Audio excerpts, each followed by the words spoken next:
오늘 창세기 본문이 참 부담스러운 본문이죠. 노아의 홍수 본문입니다. 그래서 참 이걸 어떻게 설교할까 이렇게 기도하는 마음 가운데 또 하나님께서 내려주시는 그런 마음으로 말씀을 이렇게 전파하겠습니다. 인류의 역사를 한마디로 요약한다면 여러 가지로 요약할 수가 있겠지만 저는 구원과 심판의 이야기라고 그렇게 표현하고 싶습니다. 왜냐하면 역사가 막 흘러가면 결국 구원하는 사람들이 생기는 반면에 그렇지 못한 사람들도 있게 되기 때문에 그렇죠. 그게 성경의 세계관입니다. 저는 그 세계관을 믿습니다. 그런데 한 사람의 일생도 마찬가지입니다. 개인의 인생은 구원 혹은 심판의 이야기죠. 인간은 모두 죽음의 문턱을 넘게 되어 있습니다.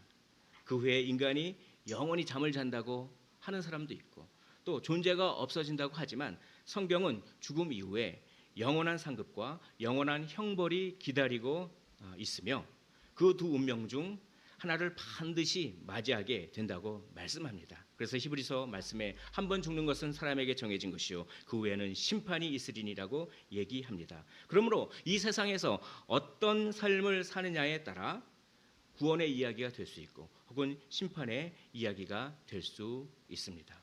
노아는 하나님으로부터 어떤 계획을 들어요. 하나님의 계획을 듣습니다. 그런데 그 계획이 너무나 두려운 것이었습니다. 그 계획이 뭐냐면 사람들이 정말 너무나 포악하고 폭력적이다. 그래서 내가 그들을 땅과 함께 멸망시킬 것이다. 그래서 너는 방주를 만들어라. 그래서 하나님은 노아에게 새 출발을 위해서 최소한의 사람들, 최소한의 땅의 생물들을 위해서 방주를 만들라고 하는 거죠. 그리고 이제 방주가 거의 한 100여 년은 걸렸을 것입니다. 오랜 기간 동안 방주가 완성됩니다. 그러니까 하나님이 계획을 또 두 번째 계획을 말씀하십니다. 그 계획은 스케줄이에요. 시간 계획을 말씀해 주시는 거죠. 지금부터 7일이면 내가 40주야를 땅에 비를 내려 내가 지은 모든 생명을 지면에서 쓸어버리리라 라고 합니다. 여러분 그 일주일 동안 무슨 일이 있었을까요? 오늘 성경에 보니까 들어가는 일이 있었습니다. 들어가는 일.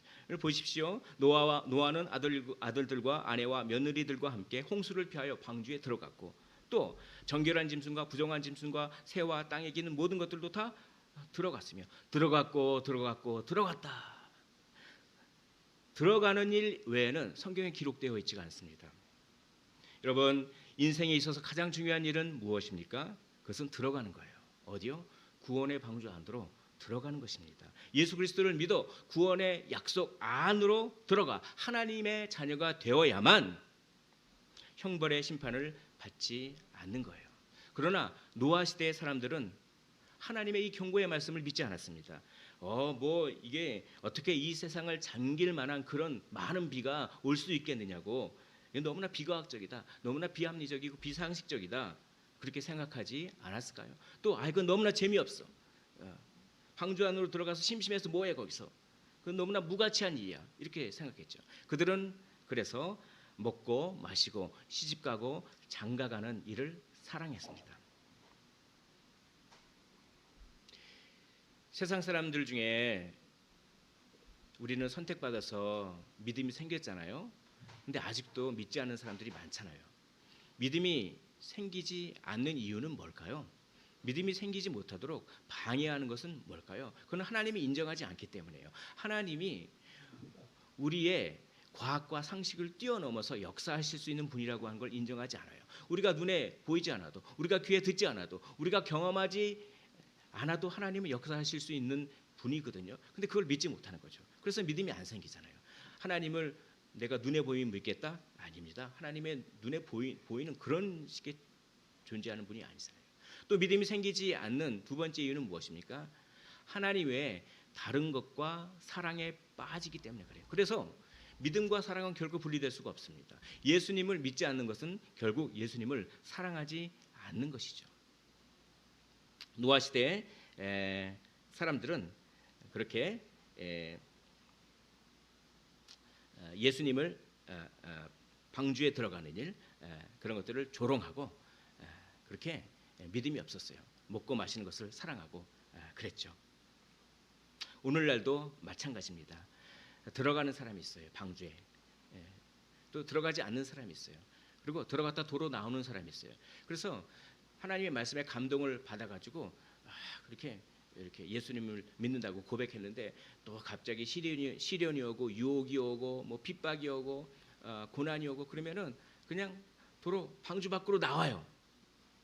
또 심지어는 기적을 경험했는데도 도로 밖으로 나오더라고요. 심지어는 불치병, 암병이 나왔는데도 그래서 예수 믿었는데도 그냥 순간 또 돈을 사랑해가지고 또 방주 밖으로 나옵니다. 또 방주 안에 있는데 방주 안에서 세상을 그리워하는 사람이 있어요. 그런 사람은 방주 안에 있어도 곧 방주 밖으로 나가서 그래서 심판을 받을 사람일 수도 있습니다. 아니면 영적인 침체에 빠져 있는 사람이기도 하죠. 여러분 영적인 병에 걸리면은 기쁨이 없어져요. 살맛이 없어집니다. 예배가 기쁘지 않습니다. 그 영적인 침체, 영적인 질병을 빨리 회복하지 않으면 어떤 일이 벌어질까요? 방주 밖으로 나갈 수도 있는 것이죠. 나는 구원받았으면 됐어. 나는 영적인 성숙은 그렇게 나에게 절실하지 않아. 이런 마음이 있다면 이 마음은 구원받지 못한 마음일 수도 있어요. 나는 세상에 누릴 걸 다 누리고 죽기 얼마 전에 예수 믿고 천국 가면 되잖아. 이런 마음도 구원받지 못하는 마음일 수 있다는 것이죠. 구원은 하나님의 주권입니다. 어떤 경우에 구원받고 어떤 경우에 구원받지 못하고 이런 거는 하나님만 아셔요. 그러나 제가 말씀드릴 수 있는 것은 예수 그리스도를 진정으로 믿고 회개하면 구원받습니다. 또 제가 말씀드리고 싶은 것은 진정한 들어감, 참된 들어감, 그게 있어야 된다는 것이죠. 진정한 들어감이라고 하는 것은 무엇입니까? 그것은 예수 그리스도를 믿고 방주 안에 들어가는 것에서 그치는 것이 아니라 계속 하나님의 임재함으로 들어가는 것이죠. 예수 그리스도를 믿고 회개하여 교회의 일원, 예수님이 세우신 교회의 일원이 된 후에도 계속해서 임재 안으로 들어가고 또 들어가고 또 들어가고 우리가 육체를 벗을 때까지 계속 들어가야 됩니다. 이게 진정한 들어감이에요. 사도 바울은 우리 신자에게는 들어감이라고 하는 특권이 있다 이렇게 얘기합니다. 로마서 5장 1절에 보면 그러므로 우리가 믿음으로 의롭다 하심을 받았으니 우리 주 예수 그리스도로 말미암아 하나님과 화평을 누리자라고 얘기합니다. 우리가 예수 그리스도를 믿고 구원받았는 것은 단지 거기에서 그치는 것이 아니라 하나님과의 화평과 그 기쁨을 누리는 그 특권이 있다는 거예요. 그것뿐만 아니라 로마서 5장 2절에 보니까 또한 그로 말미암아 우리가 믿음으로 서 있는 이 은혜에 들어감을 얻었으니 들어감을 얻었다. 이게 무엇입니까? 아련권이에요. 아련권. 고대 사회에서는 아무나 왕을 못 만납니다. 아무나 왕을 못 만나요. 아련권이 있어야 겨우 왕을 독대할 수 있고 만날 수 있는 거예요. 그 아련권은 누구에게 줍니까? 왕이 가장 신이 많은 사람, 그 사람에게 아련권을 줘요. 근데 우리에게 들어감을 얻었어요. 특권이 있습니다. 우리는 아련권을 얻었어요. 그냥 세상 왕도 아니라 온 우주를 지으신 온 우주의 왕과 독대할 수 있는 아련권이 있습니다. 그래서 그분을 늘 만날 수 있는 권리가 있기 때문에 그 특권을 사용하십시오. 우리에겐 프리패스가 있습니다. 그러므로 때를 따라 돕는 은혜를 얻기 위하여 은혜의 보좌 앞으로 담대히 나와 하나님께 기도하는 것이죠. 하나님 저를 불쌍히 여겨 주옵소서. 하나님 저를 도와주시옵소서. 하나님 응답하여 주옵소서. 하나님 인도하여 주옵소서. 이렇게 아련권을 사용하면 하나님께서 고쳐주십니다. 믿으시기를 원합니다. 하나님께서 길을 인도하시고 가장 좋은 곳으로 인도해 주시는 그런 분인 줄 믿으시기를 원합니다. 어떻게 하면 영적인 매너리즘을 극복하고 주님의 임재 안으로 들어갈 수가 있겠습니까? 지식입니다. 여러분 지식이 있어야 돼요. 그것은 하나님께서 우리에게 주시는 은혜의 수단을 부지런히 사용해야 됩니다. 올바로 사용해야 됩니다. 하나님께서 우리에게 주신 은혜의 수단은 무엇입니까? 그것은 말씀과 기도예요. 그래서 그런 말씀이 있잖아요. 말씀과 기도로 하나님의 말씀과 기도로 거룩하여 지니라. 그러니까 말씀과 기도를 부지런히 그리고 올바로 사용하면 성령께서 역사하셔서 우리에게 지식을 주십니다. 근데 그 지식은 머리에서만 머무는 지식이 아닙니다. 머리와 가슴으로 울려 퍼지는 지식이죠. 그 지식이 정말 그 지식 안으로 들어가면 정말 주님을 만날 수가 있고 그분의 사랑을 느낄 수가 있어요. 그분의 사랑이 파도처럼 막 밀려와서 가슴을 압박합니다. 그리고 마음을 막 흔들어대요. 마음을 울려댑니다. 성령은 바람이라고 했잖아요. 바람처럼 흔들어대요. 그래서 뭘 녹여냅니까? 우리의 한을 녹여냅니다. 우리의 생각의 응어리를, 우리의 감정의 응어리를, 우리의 생각의 암덩어리를 녹여내요. 내가 그리스도와 함께 십자가에 못 박혔나니 우리의 정욕과 탐심과 우리의 그런 악한 생각들을 십자가에 못 박히고 다 녹여내는 것입니다. 그런 지식이 그렇게 해요. 그런 지식 안에 하나님의 사랑이라고 하는 그런 지식 안에 거하는 것이, 그런 지식이 있는 것이 바로 주의 임재 안에 들어간다, 이런 뜻이에요. 그런데 극단적인 신비주의자는 뭔가 손이 떨리고 뭔가 방언이 터지고 뭔가 짜릿한 감정이 있어야지 그런 것을 추구하는, 그래서 아주 음악을 그냥 교묘하게 사용하고 그런 거 아닙니다. 그런 인위적으로 성령이 역사하는 거 아니에요. 제가 감히 말씀드리겠지만 그것은 악한 영의 역사일 수 있습니다. 하나님의 사랑이 말씀을 통하여 기도를 통해 밀려오시는 그런 것을 경험하셔야 되는 것입니다. 영의 생각은 생명과 평안이니라.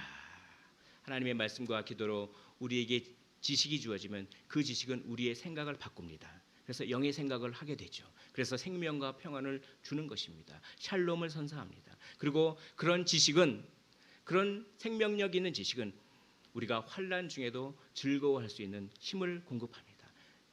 바울은 얘기하죠. 우리가 환난 중에도 즐거워하나니라고 합니다. 그러면 이 지식은 과연 어떤 지식입니까? 그 지식은 무엇일까요? 그것은 죄에 대한 지식입니다. 여러분, 죄에 대한 지식이 없으면 구원받을 수 없어요. 내 죄가 얼마나 하나님이 보시기에 가증스럽고 혐오스러운지 자기에 대한 혐오감을 느낄 줄 알아야 됩니다. 나는 죄인이야, 나는 이런 죄를 졌어 라고 머리로만 하는 게 아니라 그 죄가 정말 혐오스럽게 느껴지십니까? 그게 살아있는 지식이에요. 또 그 지식은 무엇입니까? 하나님에 대한 지식입니다. 하나님은 공의가 넘치시고, 하나님은 사랑이 넘치시고, 하나님은 약속에 신실하시며 성실하시며, 하나님은 전지전능하시며, 그 모든 것들 요약한 단어가 있어요. 그게 뭡니까? 하나님은 거룩하시다, 이거예요. 하나님의 거룩함의 그 지식을, 하나님의 위대한 지식, 그 하나님 앞에 두려우면서도 떨리면서도 하나님을 바라보게 되는 그 놀라운, 그 가슴 떨리는 지식, 그게 있어야 되는 것입니다. 그리고 마지막으로 십자가에 대한 지식이 있죠. 십자가에서 예수 그리스도께서 하신 일, 십자가에서 벌어진 일이 정말 무엇을 의미하는지 머리가 아니라 가슴으로 깊고도 넓게 그런 지식이 있어야 되는 것입니다. 그런 세 가지의 지식이 시너지를 일으켜요. 죄에 대한 지식, 하나님에 대한 지식, 십자가에 대한 그 참된 지식이 시너지를 일으켜서 우리에게 하나님의 사랑이 부어지는 겁니다. 하나님의 사랑이 마음 가운데 쏟아져요. 내 죄를 묵상하고 하나님을 묵상하고 십자가를 묵상하면 그렇게 쏟아지는 사랑을 경험할 수가 있는 것이죠. 그래서 로마서 5장 5절 말씀에 이렇게 되어 있습니다. 성령으로 말미암아 하나님의 사랑이 우리 마음에 부은 바 됨이니라고 합니다. 하나님의 사랑이 우리의 마음에 막 부어져요. 그것이 우리에게 떨림을 일으킵니다. 사람에게 상처받은 거 그거 다 녹여내요. 이 사랑이. 그렇죠? 남이 나를 비방한 거 다 녹여내고요. 내 기대에 부응하지 못하는 어떤 한 사람, 그래서 그 사람이 너무 미워 죽겠어. 그걸 어떻게 해결합니까? 이 쏟아지는 사랑으로 해결할 수밖에 없어요. 그게 그리스도인의 해결입니다. 그렇죠? 아무리 얘기해도 변하지 않는 그 한 사람, 그 한 사람이 한 사람에 대한 복수심이 계속 샘솟을 때 이 쏟아부어진 하나님의 사랑으로 막 녹여내는 거예요. 그게 능력입니다. 그래서 오래 참을 수가 있습니다. 그래서 온유할 수가 있습니다. 그래서 기뻐할 수가 있는 거죠. 항상 기뻐할 수가 있는 것입니다. 그래서 견뎌낼 수가 있는 것입니다. 여러분, 견뎌내시기를 원합니다. 견뎌내세요. 하나님의 이 사랑으로 견뎌내시기를 원합니다. 내가 널 사랑한다 라고 하는 것이죠. 내가 널 사랑한다. 너는 내 것이다 라고 하는 것이죠. 내가 너를 굳세게 하리라 라고 하는 이 확신의 음성이 울려 퍼지는 것입니다. 사랑하는 성도 여러분, 어려움과 낙심을 이겨낼 만큼 하나님의 사랑이 지금 부어지십니까? 만약에 부어지시지 않는다면 은혜의 수단을 부지런히 사용하십시오. 말씀과 기도를 전념하시기를 원합니다. 그래서 그걸 좀 경험하셨으면 좋겠어요. 경험하셨으면 하나님의 사랑이 그 부어지는 걸, 마음에 부어지는 것을 한번 경험하셨으면 좋겠습니다. 이것이 바로 참된 들어감이에요. 이렇게 참된 들어감을 얻은 사람들의 명단이 나옵니다. 7절부터 9절까지를 오늘 읽었죠. 보면 계략적으로 방주에 들어간 그런 노아와 그 식구들과 뭐 그런 짐승들이 들어갔더라. 근데 13절부터 16절까지 또 반복되는 거예요. 왜 이렇게 불필요하게 또 반복됩니까? 그만큼 중요하다는 거예요. 들어감이라고 하는 것이 중요하다는 것입니다. 그런데 13절부터 16절까지는 좀 더 구체적인 이름이 나옵니다. 이름. 셈과 함과 야벳. 그렇죠? 이런 이름이 나와요. 뭡니까? 명단이 나온다는 거죠. 참 이게 우리에게 은혜를 주죠. 그래서 들어간 사람들이 다 들어간 이후에 하나님께서 문을 딱 닫아 버리세요. 이제는 더 이상 기회가 없는 것입니다. 그리고 그날이 오는 것입니다. 그날에 큰 기쁨의 샘들이 터지며 하늘의 창문들이 열려 우리에게도 그날이 올 것입니다. 그날에 여기 계신 모든 분들 생명책에 이름이 기록되어서 이름이 불려질 거예요. 저는 그렇게 믿습니다. 천국에서 우리가 다 만나겠죠.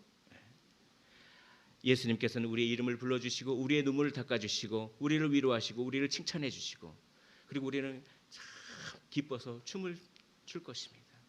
잔치에 참여할 거예요. 나팔 불 때 나의 이름 부를 때 잔치 참여하겠네. 이 천국 소망으로 사셨으면 좋겠습니다. 그러나 반면에 들어가지 않은 자들은 어떻게 됩니까? 완전한 형벌이죠. 완전한 형벌입니다. 여기 하늘의 창문이 열린다. 그러니까 하늘로부터 그렇게 비가 막 내린다고 하는 것이죠. 우리가 잘 알잖아요. 시간당 200mm의 비가 하루만 쏟아 부어져도 얼마나 큰 피해를 입는지 우리가 너무나 익히 잘 알고 있지 않습니까? 그런데 이거는 훨씬 더 많은 비가 40일, 40주, 40야를 밤낮으로 이렇게 비가 내렸으면 얼마나 무서울까요? 그러니까 온 세계가 그냥 먹구름으로 낮에도 빛이 별로 없어요. 어두컴컴하고 밤은 더하죠. 아주 칠흑 같은 어둠인데 비 내리는 소리가 계속 들리는 거예요. 계속 폭포수 같은. 그래서 온 세계가 다 폭포가 되는데 얼마나 무섭겠습니까? 그뿐만 아니죠. 큰 기쁨의 샘들이 터진다 이렇게 되는 거죠. 큰 기쁨의 샘은 뭡니까? 땅에 있는 지하수 같은 것들이 터지는 거예요. 우리가 하늘로부터 내려오는 그런 비도 무섭지만 땅에 있는 물들이 범람하면 얼마나 무서울까요? 그러니까 엄청나게 무서운 거잖아요. 그러니까 하늘로부터 물이 내려오고 땅으로부터 물이 올라오고 그 두 개가 합쳐져서 수위가 막 오르는 거죠. 물의 수위가 막 오릅니다.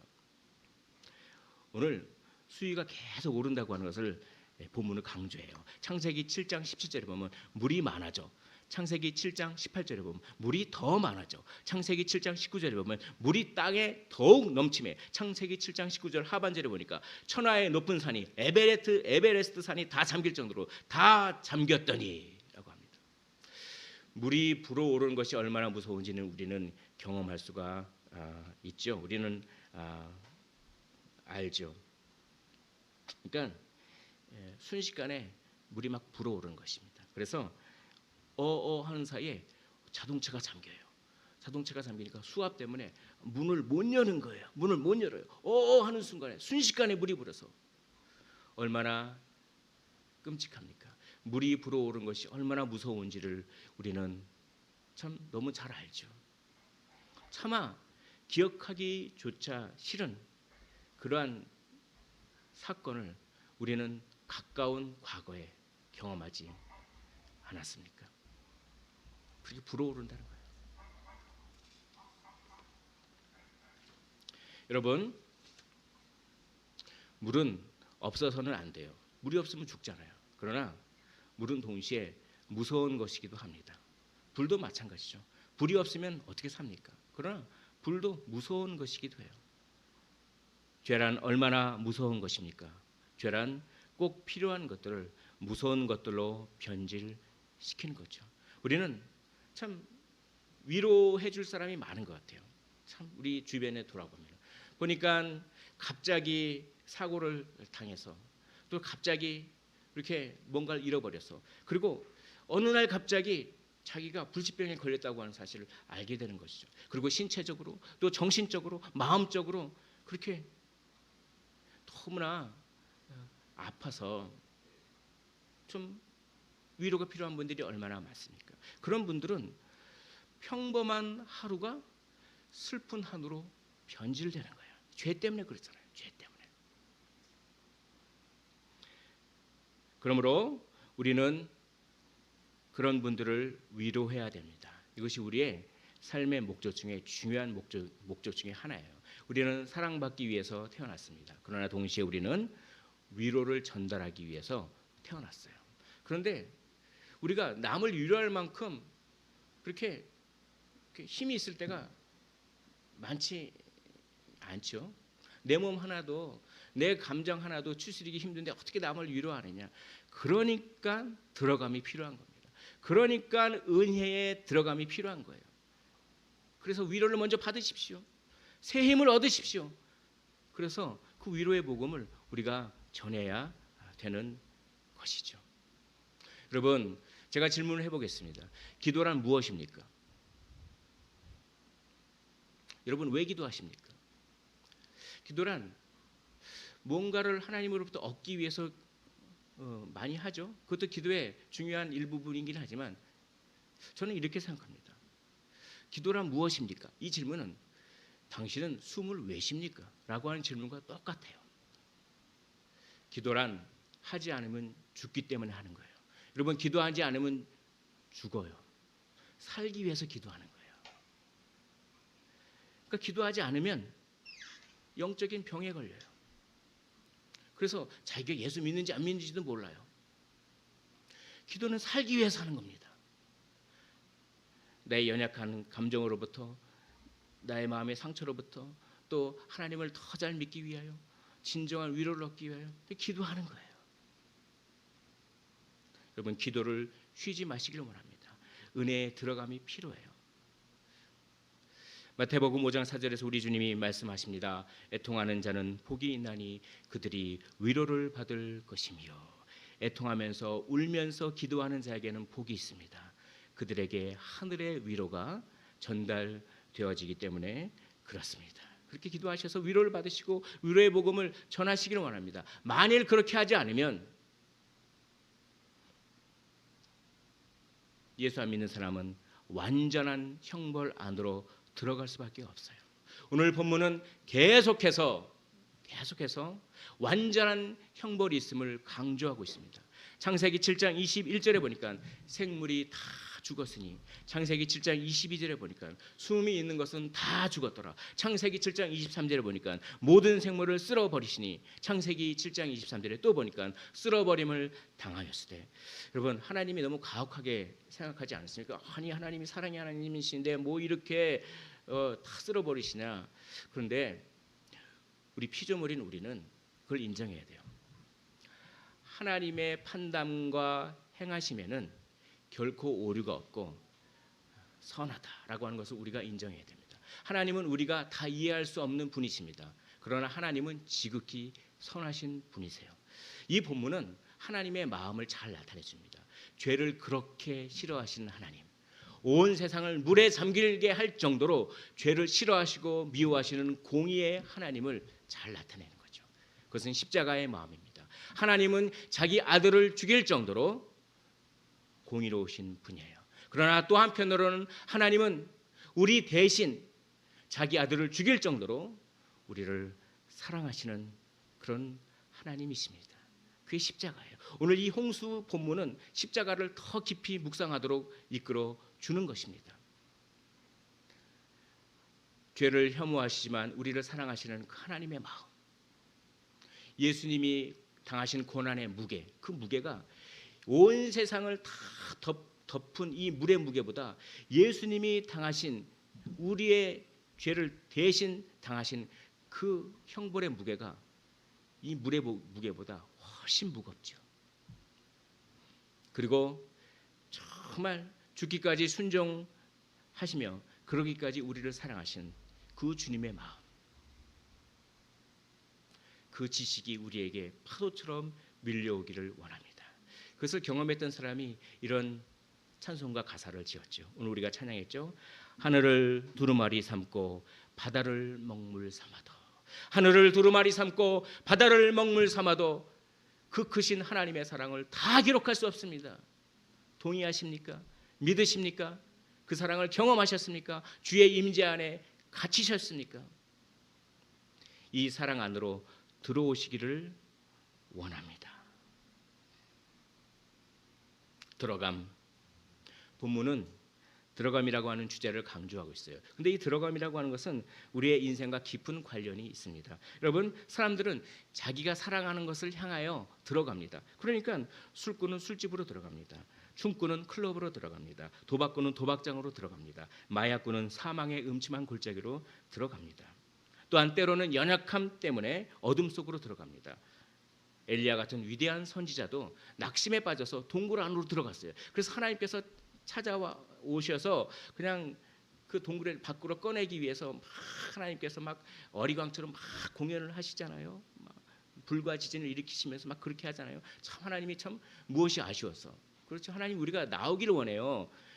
방 안에 이렇게 딱 들어붙여서 자기만의 생각에 갇혀 있기를 원하지 않으신다고요. 하나님이 우리를 위해서 그렇게 공연을 하신다니까요. 우르르 갖고 이렇게 하신다니까요. 그러면서 두 번이나 반복해서 이렇게 말씀하십니다. 엘리야야, 내가 어찌하여 여기 있느냐. 이건 그러죠. 네가 왜 거기 있느냐? 네가 있어야 할 곳은 따로 있다. 거기는 네가 있어야 될 곳이 아니다. 네가 있어야 할 곳으로 들어가렴. 오늘 하나님은 우리에게 동일하게 질문하십니다. 사랑하는 성도 여러분, 우리는 어디로 들어가야 합니까? 방주 안으로, 하나님의 임재 안으로 들어가야 합니다. 하나님의 위로와 부어지는 사랑 안으로 들어가지 않는다면 우리는 홍수 안으로 들어갑니다. 그러니까 하나님의 임재 안으로 들어가든지 아니면 홍수 안으로 들어가든지 둘 중에 하나예요. 연약한 감정 안으로, 완전한 형벌 안으로 들어가지 마십시오. 이 시간 결단했으면 좋겠습니다.